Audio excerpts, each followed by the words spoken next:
To illustrate this more clearly, let us return once again to the analogy of a pot of milk on a hot stove. If you place a layer of thermal insulation between the burner and the pot, it will slow the transfer of heat, causing the boiling process to unfold far more gradually. But if you remove that protective barrier, the full energy of the burner will act directly on the pot, triggering rapid and uncontrollable boiling. The same principle applies here.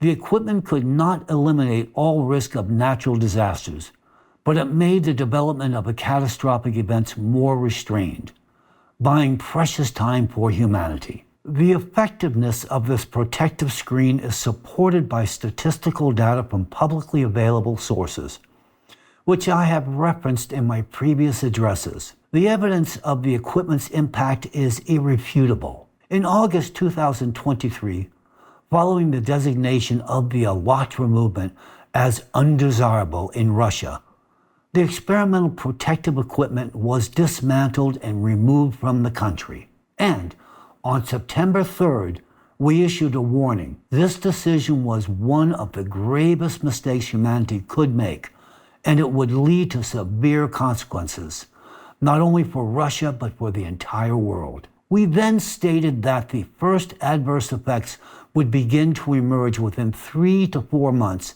and that the full scope of consequences would become apparent within 6 to 9 months after the equipment's removal. The consequences did not take long to appear. From August 10th through November 2023, there was an unprecedented surge in both the number and intensity of climate-related disasters in Russia and Eastern Europe. The data reveals a cascading pattern of calamities, each disaster following the next with increasing force, a progression that had never before been observed. As I have already stated in my previous addresses, the economic consequences of the turning off of the equipment have been catastrophic. For example, 6 significant weather anomalies that occurred after the system was shut down caused Russia more damage than the country suffered from natural disasters in any single year since 2012. And I would like to emphasize that all losses incurred by Russia and by the rest of the world